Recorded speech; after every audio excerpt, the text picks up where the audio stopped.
नमस्कार प्रेक्षक हो. जीवनात एक काळ असा येतो जेव्हा आपण आपले संपूर्ण प्रयत्न करतो, परंतु समाधान, आनंद आणि यशाच्या वाटा दूर दूर असतात. अशाच एका प्रवासातून गेलेले आहेत लक्ष्मण इंदू नाईक, राहणार गाव व्याहूर, पोस्ट धुळवत, जिल्हा नंदुरबार, महाराष्ट्र, जे शेती आणि कपडे विक्रीचा व्यवसाय करतात. लक्ष्मणजींचा प्रवास पारंपरिक भक्ती साधनेपासून सुरू झाला. त्यांनी विविध पंथांच्या आणि धर्मांच्या साधना केल्या, उपवास केले, रोजे ठेवले, वैराग्य पत्करले, परंतु त्यांना ना आध्यात्मिक समाधान मिळालं ना आर्थिक स्थिती सुधारली. 2013 मध्ये त्यांच्या जीवनाला कलाटणी मिळाली, जेव्हा त्यांना संत रामपालजी महाराज यांचे ज्ञान मिळाले आणि त्यांनी नामदीक्षा घेतली. संत रामपालजी महाराज यांच्या ज्ञानापासून त्यांचे जीवन आमूलाग्र बदलले. त्यांनी आत्मसाक्षात्काराचा अनुभव घेतला. त्यांच्या आर्थिक परिस्थितीत सुधारणा झाली. तसेच त्यांनी व्यसन, शारीरिक वेदना आणि मानसिक ताणतणावांपासून मुक्ती मिळवली. चला लक्ष्मण इंदू नाईक यांचा हा प्रवास ऐकूया आणि जाणून घेऊया की कसा संत रामपालजी महाराज यांच्या कृपेमुळे त्यांचे जीवन एका नवीन प्रकाशाने उजळले. नमस्कार. नमस्कार.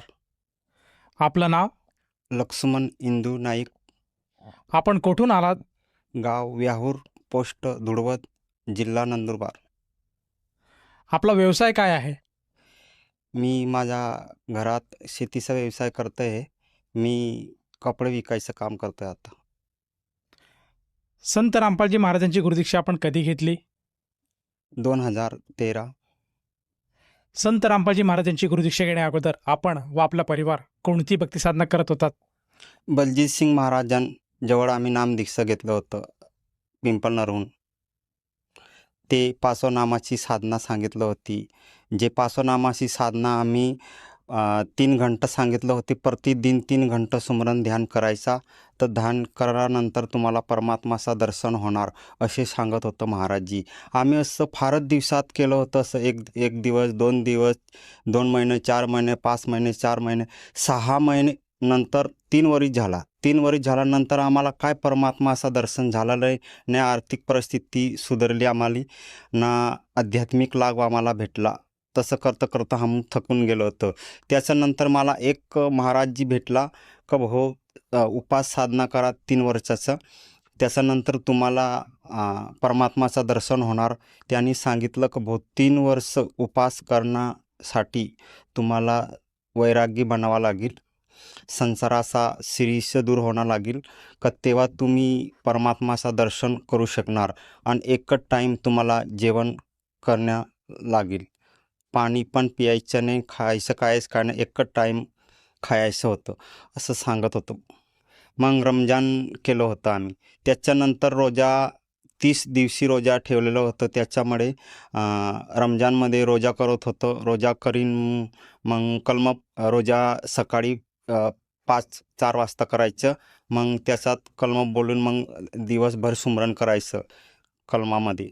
मग ते करता करता करता आम्ही 26 दिवस सुधी रोजा केलं. त्याच्यानंतर 26वा जो रोजा होता त्या दिवशी आम्ही असं फारच चर्चा केली. त्याच्यानंतर आम्ही जे कलम बोलत होता, बिस्मिल्ला रहमान रहीम कर ला हिल्ला इलाही मोहम्मद रसूलल्लाह, हा कलमाचा पण मी जाप केलं होतं.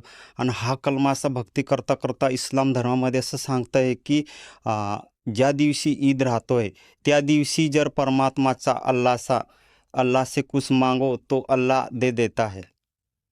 तो सर उच्च करीन आम्ही सांगितलं की हे परमात्मा तुम्ही कुठे आहे, आम्हाला भेटा जल्दी.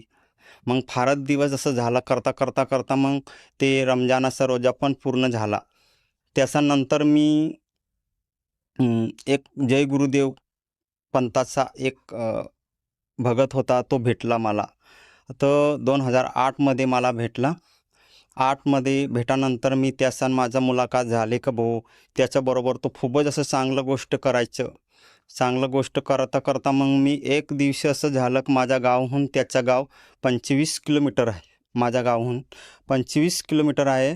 तर मी त्याच्या गोष्टी असं पुचायचं की भाऊ हा असं चांगल्या गोष्ट कुठून सांगताय का, हा एवढी ज्ञानाचं बात एवढं कुठून सांगताय. मग त्याच्यानंतर मी त्याला एक दिवसाचं फुसलं, भाऊ तर हा पूर्ण सृष्टीचा परमात्मा कोण आहे त्याने मला हसून दिलं का नाही सांगितलं का पूर्ण परमात्मा कोण आहे मला सांगितलं घरी चाल तू घरी चाल तेव्हाच सांगू.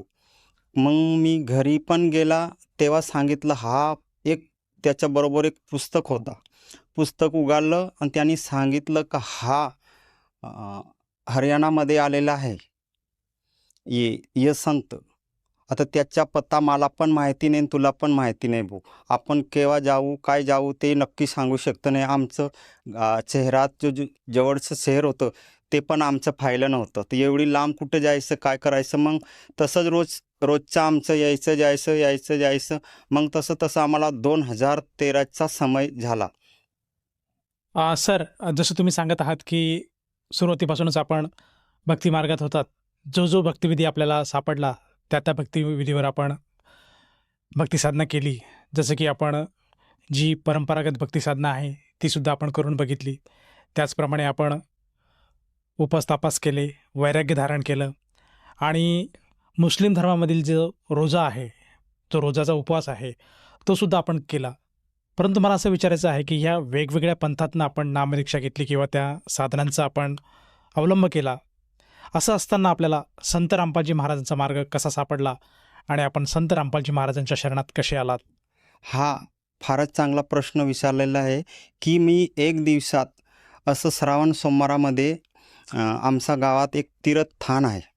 तीर्थस्थानावर आम्ही असं एक बोलायचं होतं का तीर्थ नावे तर फल एक है, संत मिले फल चार, सतगुरु मिले फल अनेक है, कहे कबीर विचार. त्या दिवशी असे करून सांगून आम्ही निघून गेलो तीर्थामध्ये. तिथं गेलं जावानंतर आम्ही मंदिरामध्ये गेले. मंदिराच्या जवळ पाय पडलं, तिथं बसलं आणि पाया पडानंतर मग इथं साधू संत येता भाऊ काय तर परमात्माची चर्चा करता त्यांना आपण भेटू आणि काय तरू समजू भाऊ इथं आलेलं त्याच्या बरोबर. मग नदीमध्ये गेलं, तिथं आंघोळ करून घेतलं आणि मग त्यांच्या जवळ गेलं. त्याच्या जवळ जावानंतर मग संत रामपालजी महाराजाचं भगत होतं तिथं जे तीर्थमध्ये आंघोळीसाठी येत होतं. मग त्यांना सांगत होता का ते भक्त का भाऊ हा संत रामपालजी महाराज आहे, शास्त्र अनुकूल भक्ती देतं हे ने पूर्ण मोक्षाची भक्ती आहे. आम्ही पण तिथं गेलो होतो. आम्हाला पण कळली ती बात का भगतजी काय सांगायचं ते आम्हाला काय माहिती नाही. पण आम्ही त्यांना सांगितलं की महाराजजी आम्हाला पण हा पुस्तक द्या. हा पुस्तक दिल्यानंतर आम्ही घरी गेलं. घरी जावानंतर आम्हाला वाचता येत नव्हतं. मग माझी पत्नी आहे ते वाचत होती. त्यानं सांगितलं की भाऊ हा पुस्तकचं जो ज्ञान आहे ते आम्हाला वाचून सांगा. मग त्यांनी वाचून सांगितलं आम्हाला. तिथं असं पेज सांगितलं त्यांनी, एक ज्ञानगंगा करून पुस्तक दिलेली होती. त्याच्यात मी एक असं पेज वाचलं क राम कृष्ण से कोण बढा उन्हे भी गुरु कीन्या. आता आम्ही ज्या पंथामध्ये जुळलेलो होतो जो ठाकूरसिंग महाराज त्या पंथामध्ये, त्याच्यात एक मेन मुखिया होतो जो राधास्वामी. त्याचाच जीवनीत आमचं बरोबर होती.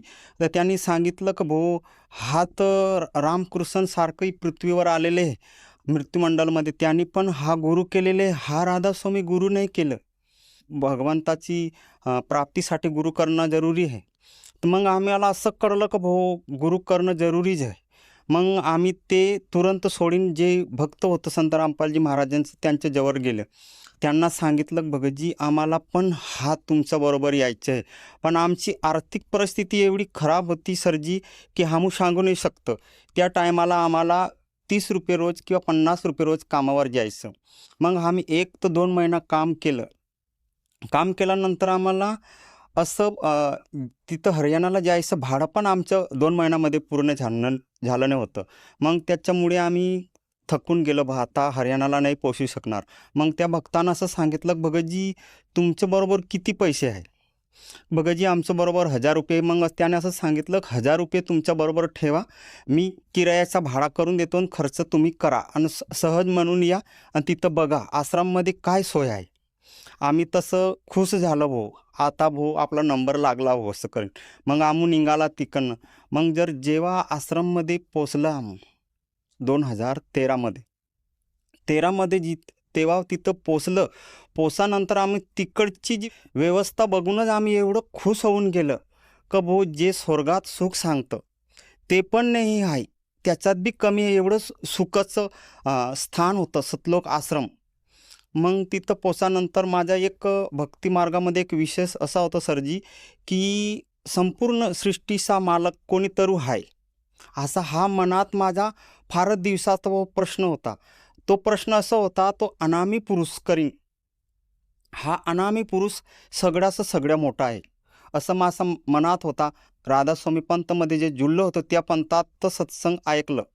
ते सत्संग ऐकानंतर बी आमचं दिल भरलं नाही का हो एवढं संपूर्ण ज्ञान सांगानंतर बी आमचं मन भरलं नाही. मग त्याच्यानंतर संत रामपालजी महाराजनं सृष्टीरचना सत्संग सांगितली. सृष्टीरचना सत्संग सांगितली तर अनामी पुरुषचं नाम सांगितलं संत रामपालजी महाराजांना. मी लगेच ते भक्तांना सांगितलं, भगतजी मला संत रामपालजी महाराजांजवळ नामदीक्षा घ्यायचं आहे. ते भक्तांना सांगितलं चला भाऊ आता नामदीक्षा घ्यायचं आहे. तर मग तिथं गेलं नामदीक्षा घेण्यासाठी. मग नामदीक्षा घेण्यासाठी तिथं आम्ही गेलं. ज्याच्यानंतर तिथं काय तर नियम सांगताय. मी त्यांना असं सांगितलं, भगतजी मला नामदीक्षा घ्यायचं आहे, नियम काय सांगा नाही. कसं आहे मला परमात्मा प्राप्तीसाठी मला नामदीक्षा घ्यायचं आहे.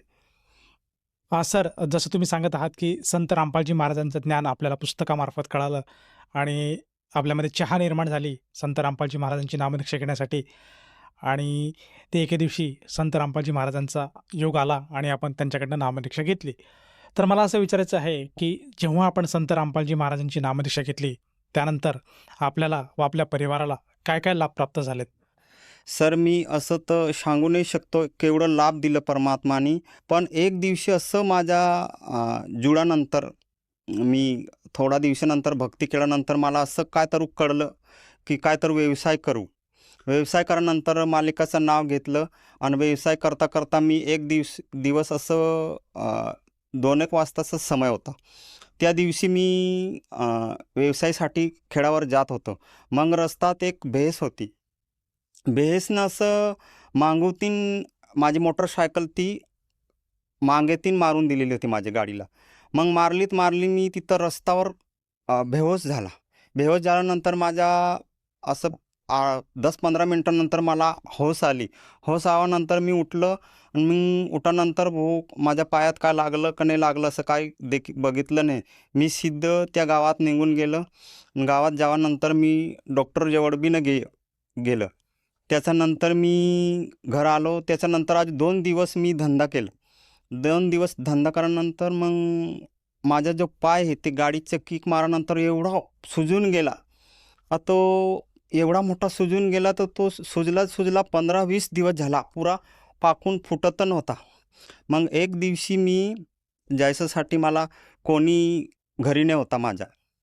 कोणी नव्हता. मी एक माझ्या पडोशीमध्ये एक मुला होता. त्यांना सांगितलं भाऊ मला गाडी चालू करून दे, मी गाडीवर बसून जायचं आहे. मग मी गाडीवर बसलं. मग जेव्हानंतर गाडी चालू करून दिले, बसलं आणि बसल्यानंतर 2-1 मिनटं झालं. पाय ठेवानंतर माझं ते पाय फुटलं. सर्जित एवढं फुटलं तर 2-3 किलोचं एवढं घाण निघलं ते पायात. एवढं घाण निघलं. मग पुरा पाय सडून गेला होता माझा. सडानंतर मी जे डॉक्टरजवळ ट्रीटमेंट चालू होता त्या डॉक्टरजवळ गेलो. त्या डॉक्टरांना असं सांगितलं की भाऊ मी माझ्या बसची बात नाही, आता तू एक MBBS डॉक्टर असेल त्याच्याबरोबर जा, ते तुझ्या ट्रीटमेंट करणार. मग त्याच्यानंतर मी हार मानून थकून गेलो भाऊ. त्याच्यानंतर त्या डॉक्टरजवळ गेलं. त्या डॉक्टरनं असं सांगितलं की भाऊ हा एवढा सुद्धा पाकून गेला होता तोपर्यंत कुठे गेला होता तू. मी त्यांना सांगितलं डॉक्टरजी मी तिथं जो करत होता खेड्यावर जो डॉक्टर होतो ते जेवढं माझ्या एक दिवसात 2,000-3,000 जेवढं माझ्यापर्यंत पैसे घ्यायचे असेल तेवढे घेऊन घेतले त्यांनी. त्याच्यानंतर मग फुटून गेला. त्याच्यानंतर नाही सांगू दिले कुठे पण जा भाऊ तुला इलाज करायसाठी. त्याच्यानंतर मी तुझ्याबरोबर आला. त्यांनी ते मला असं सांगितलं की सुईने टोचलं आणि काय नाही टोचलं, डायरेक्ट ट्रीटमेंट रूममध्ये घेऊन घेतलं आणि डायरेक्ट कातर काढली आणि डायरेक्ट माझ्या पायाला काटून टाकलं. कापानंतर मी एवढं चिक्का मारलं 1-2 कलाक. आता सर मी तुम्हाला सांगू नाही शकतो त्या समयामध्ये एवढं दुःख आलं मला. आता भाऊ जसं लोक सांगताय का भाऊ यमराजाचं जसं ठोकतंय तसंच मला वाटून राहिलं होतं का भाऊ हा डॉक्टर नाही कोणीतरी यमराज आहे भाऊ. आता एवढं मला तकलीफ करावायचं. मग तसं तसं झाल्यानंतर मी त्याचा बरोबर 2-3 महिन्यासारखं चाललं सरजी. तर 60,000-70,000 पण ते सुद्धा काढून घेऊन घेतलं माझ्याबरोबर. त्याच्यानंतर मी पैसे संपूर्ण खतम झाल्यानंतर मी हार मानून गेलो. त्याच्यानंतर मग फिरी परमात्माला प्रार्थना केली की हे मालिक, माझ्याबरोबर तर पैसे पण संपलं. आता तूच माझा डॉक्टर आहे, तूच माझा सगळे काय आहे. मी जेव्हा त्यांना हात जोडून वरती परमात्माच्या जवळ प्रार्थना केली, आता तूच मला सुधारू शकणार. एवढं पैसा खर्च करानंतर बी नाही सुधारलं. मग त्याच्यानंतर मी परमात्माला प्रार्थना केली मनोमन, आणि माझी मनाची प्रार्थना परमात्माने स्वीकारली की थोडा दिवसानंतर मी ना गोळी खाल्ली ना मी कोणाशी इंजेक्शन घेतली. हा असं काय तर एक टूप होता, ते टूप असं दावा समजून लावून घेतलं होतं का भो एक परमात्माची वाणी होती का भो राम नाम की औषधी खरी नीती से खाय, अंग पिढा रोग महारोग मिटी जाय. का भो असं नाममध्ये एवढी शक्ती सांगता आहे परमात्मा. तर नामामध्ये एवढी शक्ती आहे, तो शारीरिक शरीराचे बिमारी आहे ते पण खतम होऊन जाणार, आणि जे मनुष्य जीवनचा जन्ममृत्यूचा जो रोग आहे ते पण खतम होऊन जाणार. तेव्हा मला कळलं, तेव्हा मी ते नाम सुमरण जास्त सुरू ठेवला. त्याच्यानंतर माझा पाय सुधारला सरजी. सर, जसं तुम्ही सांगत आहात की संत रामपालजी महाराजांच्या नाममंत्राने आपला जो पिचडलेला सडलेला पाय होता तो पूर्णतः बरा झाला. मला आणखीन असं विचारायचं आहे की जो शारीरिक लाभ आपल्याला झाला त्या व्यतिरिक्त आणखीन संत रामपालजी महाराजांच्या दयेने आपल्याला काय काय लाभ प्राप्त झालेत? मी आता माझी आर्थिक परिस्थिती एवढी खराब होती सरजी की मी पाय खराब झाल्यानंतर मी आता असं समजलं भाऊ माझ्याजवळ पैसे बी खतम झाले. मी थोडं पैसे व्याजून घेतलेलं होतं. व्याज ते पैसे करले की भाऊ व्याजचं काय करू, मी बसून काय करू, धंदा करू. धंदा करण्यासाठी मी शेतीचं काम करण्यासाठी शेती केली. आता एवढं मी 25 एकर जमीन तिथं भाड्याची घेतली. 25 एकरमध्ये मी 10-12 एकरचं 3 वर्षाचं भाडं दिलं होतं. 3 वर्षाचं भाडं दिल्यानंतर मी का भाऊ मी बसीन तरू करणार, तर सांगणार तर कोणी तरू मजुरी लावून काम करून करणार मी. तसं करता करता मी 1 वर्षाला शेती केली. 1 वर्षात पहिलं जे वर्ष केलं त्याच्यात मला खूपच मोठा बेनिफिट भेटला. त्याचा मी 3 वर्षाचा भाडा पण वसूल करून घेतलं, आणि त्याच्यानंतर मी दुसरा जो वरीस झाला भाऊ माझा, त्याच्यानंतर मी 70,000 ते 80,000चा खर्च करून टाकलं. आणि पीक काटायचा समय आला, आणि ते बुडीत क्षेत्राची जमीन होती. त्याच्यामध्ये माझ्या जमीनचं फारच असं लोस झाला भाऊ. बुडीत क्षेत्रामध्ये पाऊस फार पडला, त्याच्यानंतर माझी जमीन सगळे बुडून गेली. मी माझ्या मनात असं पण नाही आलं की भाऊ मी पूर्ण परमात्माशी भक्ती करत ना, असं माझ्याबरोबर का झाला. आता जर मी असं मनात केलं की भाऊ काय तर मोठं घडणार होतं, त्याच्यात परमात्मा किंवा मी भक्ती मार्गामध्ये की वंचित होऊन जातो का काय करतो, त्याच्यामुळे माझी जी जमीन सगळे बुडून गेली. मी आता फारच असं कर्जात 2 वर्ष माझी जमीन बुडून गेली. फारच म्हणजे असं खूप नुकसान झाल्यानंतर माझी जी मानसिकता आहे ती मी खोवून दिली सरजी. की मला फारच असं टेन्शन, रात्री झोपणे यायचं. मग संत रामपालजी महाराजांची जी भक्ती दिलेली होती ते पण नाही सुमरण करायचं. एवढं फार टेन्शन यावानंतर मी असं काय तर मनात कळलं की भाऊ आज टेन्शन घेण्यानंतर बी काय होणार नाही भाऊ. त्याच्यानंतर मी मनातलं एक प्रार्थना केली संत रामपालजी महाराजांचं, हे परमात्मा काय तर असं लहान दाखव मला, तर मी हा कर्ज पण फेडू शकतो आणि माझ्या जीवनाचा पण उद्धार करू शकतो. तू सांगतं हे परमात्मा जे करतं आहे ते चांगलंच करतं आहे, तर माझं पण चांगलंच करणार आहे तू. मग तिथं मी शेत करता मी असं काय तर माझ्या दिमागात असं बसलं का एक संत रामपालजी महाराजाचा जो भक्त होता त्याने असं सांगितलं की भगतजी माझ्याबरोबर ये. मी त्यांना असं सांगितलं भगतजी मला शेती करायचं काय, मला घरी जायचं सदक पेट्रोल टाकायचे पैसे नाही. एवढी माझी आर्थिक परिस्थिती खराब झालेली आहे, तर मी शेती काय करू शकतो, काय घरी तक नाही जाऊ शकतो. त्या भक्तानं असं सांगितलं भगतजी हा 200 रुपये घे आणि हा 100 रुपयाचा पेट्रोल टाक, आणि माझ्या शेतात एवढी शाकभाजी लावलेली आहे, ते शाकभाजीचं काय तर व्यवसाय कर. मग ते व्यवसाय मालिका ती दयासन एवढी मी दया झाली की मी ते व्यवसाय चालू केलं. व्यवसाय चालू केल्यानंतर धीरे धीरे हळूहळू करतो मी 15-20 दिवसात असं दुसरा व्यवसाय करण्यासाठी तयार झालो. का भाऊ काय कांदे विकायचं, मिरची विकायचं. त्याच्यानंतर मला फारच असा बेनिफिट भेटला सरजी. तर मी 2 महिन्यामध्ये असं 1-2 लाख रुपये कमावून घेतलं सरजी.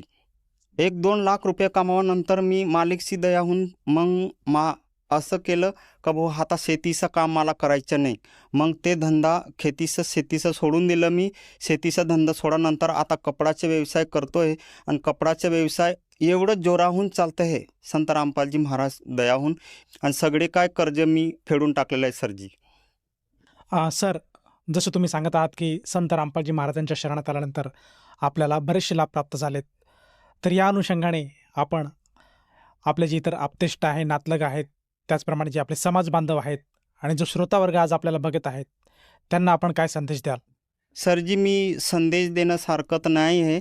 एक हात जोडून प्रार्थना करू शकतो आहे की हा संत रामपालजी महाराज जी पूर्ण परमेश्वराचा रूप आहे आणि हा शास्त्र अनुकूल भक्ती देत आहे. जसं सुख मला दिलेले आहे ते सुख तुम्हाला पण भेटणार आहे. हा भक्ती शास्त्र अनुकूल भक्ती करा संत रामपालजी महाराज जवळ. सर, जसं तुम्ही सांगत आहात की संत रामपालजी महाराज शास्त्रानुकूल भक्ती देत आहेत, तर या अनुषंगाने जर एखाद्या साधकाला वाटलं की आपण सुद्धा संत रामपालजी महाराजांची गुरुदीक्षा घ्यावी किंवा नामदीक्षा घ्यावी, तर तो साधक नामदीक्षा किंवा गुरुमंत्र कसा घेऊ शकेल? सरजी आज आपले भारतामध्ये फारच असं भिन्न भिन्न चॅनल आहे. त्या चॅनलावर संत रामपालजी महाराजांचं सत्संग येतं आहे. सत्संग चालल्यानंतर त्याचा पट्टी चालते, त्याच्यावर नंबर येतं आहे. नंबर तर तिथं ते जो नंबर आहे त्याच्यावर तुम्ही कॉन्टॅक्ट करू शकता आहे. आणि जिथं तुमचं जे जिल्ह्यात सेंटर ते नंबरवर कॉन्टॅक्ट करून नजीकचं जिल्ह्याचं महाराष्ट्राचं जेवढं पण जिल्हा आहे तेवढे जिल्ह्यात संत रामपालजी महाराजांची दया झालेली आहे. सेंट्रल आहे तिथं तुम्हाला सेंट्रल भेटू शकतं. सर, जसं तुम्ही सांगत आहात की संत रामपालजी महाराजांच्या दयेने आज महाराष्ट्रामध्ये प्रत्येक जिल्ह्यामध्ये नामदान केंद्राची सुविधा उपलब्ध झाली आहेत. तर एखाद्या साधकाला तिथे जाऊन नामदीक्षा मिळू शकते. परंतु जर त्या साधकाला ती नामदीक्षा घ्यावायची असेल तर त्या साधकाला त्या नामदीक्षेसाठी किती पैसे मोजावे लागतील? सर, हे फारच चांगला प्रश्न विचारलेला आहे. कसं हा प्रश्न माझ्या मनात पण फार खटकत होता. कसं मी पहिलं जी भक्ती करत होता ना, तेव्हा एक माझ्या मनात असं शंका येत होती. मी जिथं बघितलं होतं ना तिथं पण पैसेच घेत होतो.